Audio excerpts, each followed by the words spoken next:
Welcome to my channel. I'm Alan, and we're doing Ulysses readathon. Hashtag Ulysses 2020. I want to give some shout outs here. We're on a Voxer group, and we're digging in deeper. I'm going to go over Nestor right now, episode 2. But I'd like to shout out Marc Nash, who's spearheading this with me. His idea, in fact. Noah, at Everyone Who Reads It Must Converse. We've got Roz at Scaladanline with the books. I like to call it Scribbledy Humble. Scribbledy Hobble after Joyce. We have Madilyn at MadeWithBooks. We have Arlene Lewis, contributor. We have Celia from Germany. And I am probably leaving other people out. Who am I leaving out? But I also want to shout out Elaine Howlin. I've been following her for a couple of years. She's expressed an interest in reading Ulysses, so I'm going to shout out the Irish Readathon as well. I participated in that in the past few years. So let's get right into this. I'm going to try to make it under 20 minutes. But if you're a Joyce fan and you found my channel, please feel free to hit me up at Allen770 on Voxer, ALLEN 770.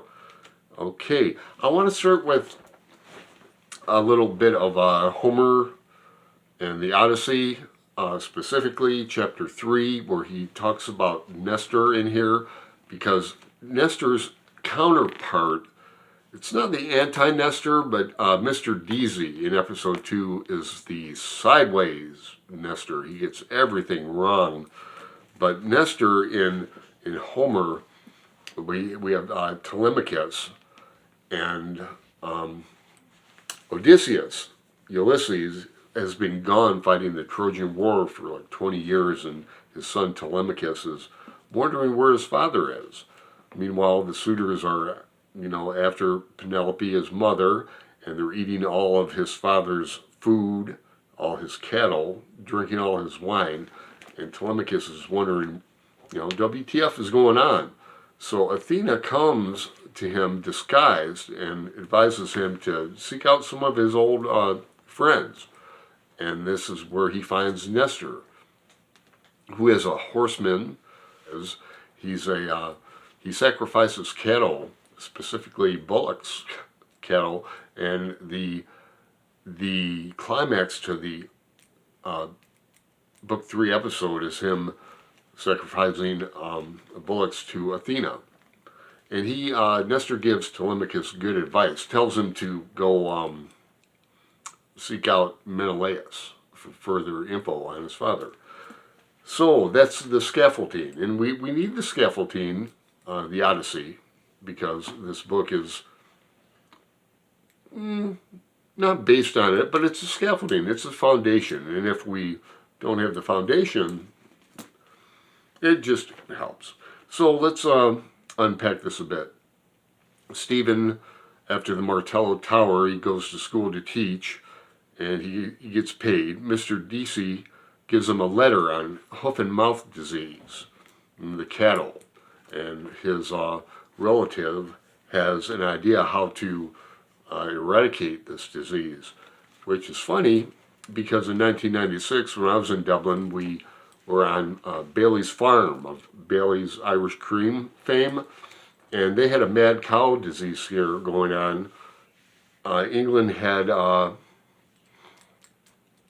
stopped the import of Irish beef. And here we are on the farm with sheep running around and peat fires and eating hamburgers and everything. That was fine. He's at school in Dalkey on Vico Road. I used to say Vico after Vico, who is a big influence on Joyce, along with Giovanni Bruno. But I digress. Where Stephen's talking about and teaching the Pyrrhus War, and this is where the Pyrrhus victories come from. That phrasing where if we have another victory like this, we're going to lose the war, type thing. So the students are not quite up to it. Stephen is humoring them, but he's really distracted too. He's not quite the best teacher. He's doing it for money, and he's going to get paid pretty soon. So he's quizzing the students, and they're trying to answer as best they can. They bring up memories of Stephen's dead mother, who was that backstory is kicked off in Telemachus, the first episode of Ulysses, and that's how the portrait of the artist as a young man ends, with Stephen's mother's death. So we have, oh, do sir, a ghost story, and other hints that I'll get to. We have a poem, some stanzas from Milton, Lycidas, who weep no more, woeful shepherds, weep no more. For Lycidas, your sorrow is not dead, sunk though he beneath the watery floor. Boy, I'm tempted to really unpack this with a drowned man who's going to reappear. Meticulous notes. I promise you not to go over all of them. And if I do reach 20 minutes, I'll go into part 2. Stephen gives us a riddle here. The cock crew, the sky was blue. The bells in heaven were striking 11. 'Tis time for this poor soul to go to heaven. Stephen's mother again. Stephen's riddled with guilt because he did not kneel at his mother's request, to pray for her at her deathbed. Buck Mulligan gives him a load of shite for this. And in real life, Stephen nor his brother Stanislaus, they would not pray at their mother's deathbed. So we have that. And we have the cock crowing. That's Thomas doubting Jesus 3 times before the cock crows. 11 numerology is frequent in Ulysses. Book 11 of the Odyssey is Hades.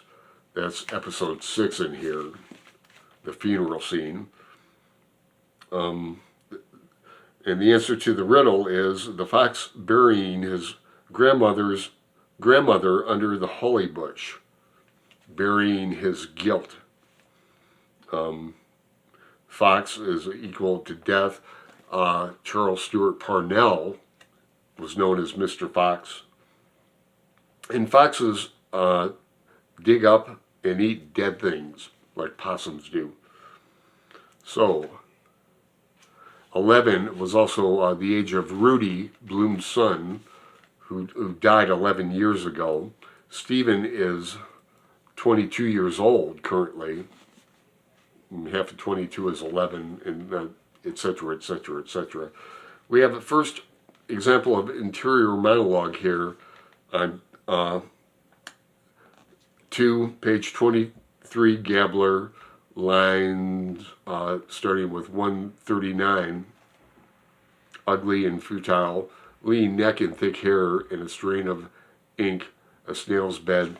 He's thinking of the student and how only a mother's love can save the youth. Now the students are they're playing hockey. It's only a half day on this Thursday, Bloomsday. So they're excited to get out and go play hockey. It is also now 11 a.m. At the end of this page, or at the bottom of this page, we've got some more things. Sitting at his side, Stephen solved out the problem. He proves by algebra that Shakespeare's ghost is Hamlet's grandfather. This is going to be mentioned throughout. In fact, you can go to 9.1, lines 174 to 180. That's in Scarlella and Charybdis, the National Library, where Stephen does prove by algebra. And we have some across the page, the symbols moved, engrave, Maurice, in the mummery of their letters, wearing quaint caps of squares and cubes. This is Greek.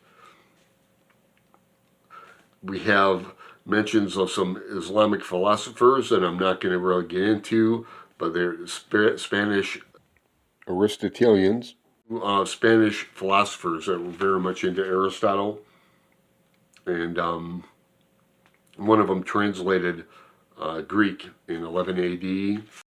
That is, translated Greek into Arabic. Okay, now we have the introduction of Mr. Deasy to line 180, 1, 2, 3. Run on, Stephen said. Mr. Deasy is calling you.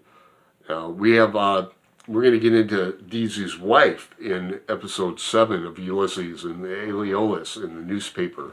His wife is, I'm going to unpack. Deasy is a misogynist, and he gets everything wrong as far as the story of Helen of Troy. He seems to think that Helen just walked off with Paris. Now there's two sides of that story in Homeric and in Ovid. I think in Ovid she's kidnapped, but I mean it takes two to tango, of course. Let me get to it one step at a time here. So Stephen is getting paid. He page 25 to line 221, he shot from at 2 crowns and 2 shillings, and 312 he said. I think you'll find that's right. Now I'm told in today's American dollars that would equal $435 for a month's pay. Not a whole lot of money, is it?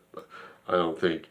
And in fact, at the bottom of page 25, where Stephen is counting out how much he owes to people, Mulligan, 9 pounds, 3 pairs of socks, da-da-da, Fred Ryan, 2 shillings, the landlady, Mrs.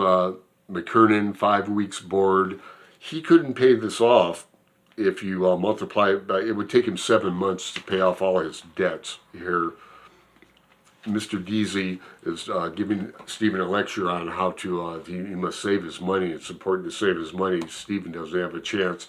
But at the end of the novel, in fact, he's going to go through more than half of his money.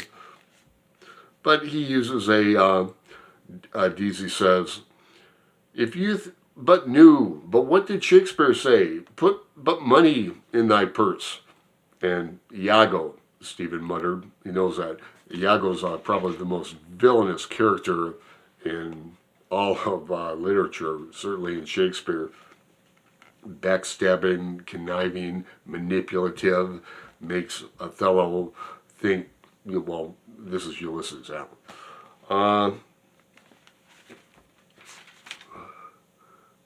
Moving on, we have, I love this line at line 265, pretty famous line. I fear those big words, Stephen said, which make us so unhappy. Next couple paragraphs. You think me an old fogey, Deasy says, and an old Tory, the old English Parliament member, an old Tory, his thoughtful voice said. I saw 3 generations since O'Connor's time, etc., etc. Now, this is where the Unionists and Loyalists come from.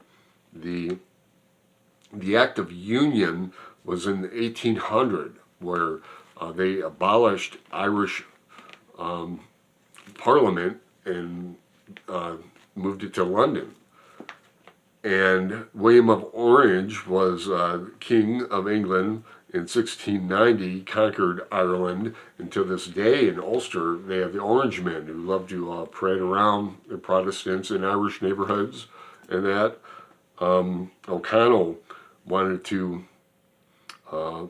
led the way to Catholic Emancipation Act of 1829, but ultimately failed. Deasy calls Stephen a Fenian. You Fenians forget some things. Stephen is not a Fenian. Fenians want, They're willing to do anything. Sinn Féin, violence. Sinn Féin means ourselves alone. Let's see here. I want to note out full stop. I like the Plunket, German for full stop, at the end of Ithaca, episode 17. Not in Gabler, but in Random House and other editions, probably Penguin, I think.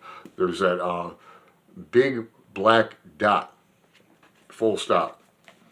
It means a lot of things. We'll get to it someday. This readathon, by the way, is going through April, and then in May I'm going to have a Ulysses 2020 hangover where we'll recap things. So Mr. DC wants Stephen to be his errand boy and take a letter to the editors of 2 Irish newspapers, the Irish Homestead and the Telegraph. And so Stephen is being usurped again. First on episode 1, Telemachus, by Buck Mulligan. Now, DC's trying to control him.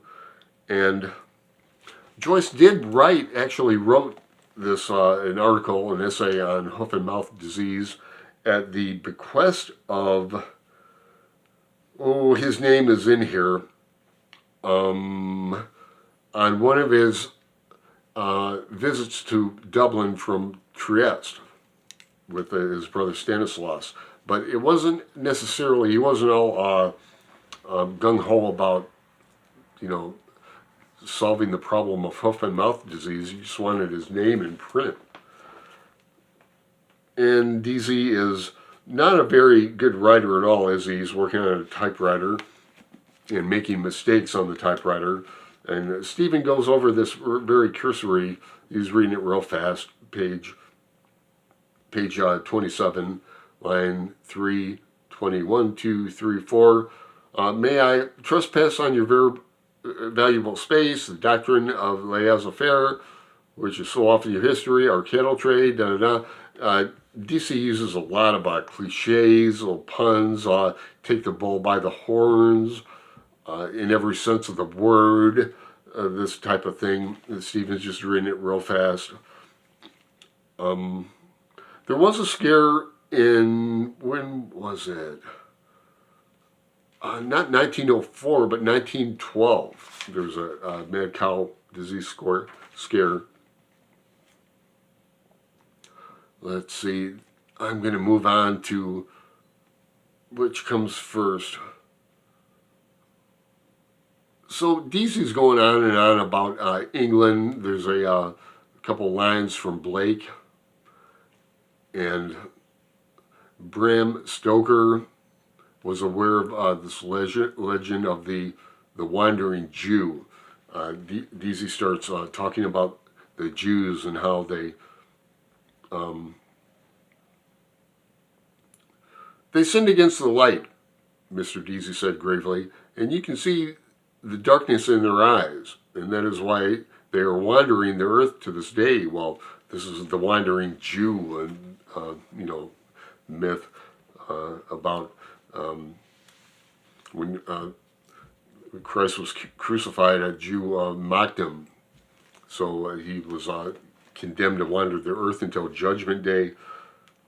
Bloom is an Irish Jew, born in Ireland, but Jewish by birth, and it's going to come up in episode 8, Lestrygonians, where the citizen and others throughout Ulysses really give to Bloom. Bloom stands up for himself. We'll see. The Jews had no land of their own.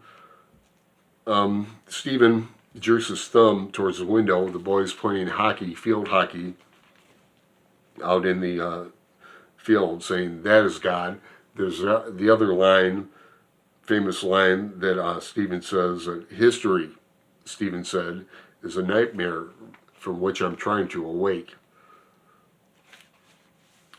Daisy goes on to say, "For Ulster we'll fight, and Ulster will be right." Kind of sounds like Churchill, and that's because it is. not Winston Churchill, but his father, Lord Randolph Churchill, who opposed home rule. And he said this speech in 1886 in Ulster, Northern Ireland, loyal to the Queen. And Mr. Lord Randolph Churchill was renowned for having syphilis. And here I'm glossing over, on the top of page 29 is all the things that Deasy gets wrong about women in the world. You know, he says, I'm happier than you are, he says to Stephen. He talks about a woman brought sin into the world, Eve, because she ate of the unorganic apple, right? And they got kicked out of the Garden of Eden. If anyone believes that, to each his own. But he gets Helen runaway, the runaway wife of Menelaus. 10 years the Greeks made war on Troy. A faithless wife first brought the strangers to our shore here. Not real sure what that is, but he talks about a woman who too brought Parnell low. He's talking about Kitty O'Shea there. Now, this is where Randolph Churchill, he was instrumental in getting Charles Stewart Parnell. It was known that they were having this affair, him and Kitty O'Shea. It was known, and Kitty's husband, I forget his name, he was, I think, a major in the army, knew about it. But then Churchill brought it out, and it was a big scandal, and Parnell lost his political career, and home rule just went into the wayside. They got married soon after this, Kitty and Parnell. Kitty got divorced from her husband. Today there'd be no scandal at all. What I'm saying is DC's doing all this, saying all these things, and it's just like a one-way street. We all know that wouldn't go today. It's just antiquated, isn't it? You were not born a teacher, I think. Perhaps I'm wrong. A learner, rather, Stephen says. Stephen is distracted throughout. He'd rather be thinking. He'd rather be writing. So, DC gets him to go deliver this letter on hoof and mouth disease to the newspapers. But one more thing, as Stephen's leaving, he goes, let's see, I wanted to say, he said, Ireland, they say, has the honor of being the only country which never persecuted the Jews. Do you know that? No? And do you know why? Do you know why that is? Because she never let them in. Ha ha ha. And this is something that has been said for a long time. I don't think not necessarily by citizens of Ireland, but it sounds like something coming from them, like we're so tough we didn't let them in and that. But it's a total misnomer. It's totally incorrect. Ireland had Jews since the 11th century, and at the census of 1901, there were 4,000 Jews in Ireland. But just cross-reference this sentiment with Haynes in Telemachus, dash lines 667 through 69, where he's talking about German Jews and that. But it is a point that is going to be mentioned in Ulysses about Leopold Bloom, and once we get through chapter 3, episode 3, Proteus, we'll be off to smooth sailing with Bloom and Molly and further videos on Ulysses. So please like and subscribe, join us. I hope to see you, and that's it. How long was it? Do I have a running thing? Okay. Sláinte. The Irish Readathon starts in March. See you there.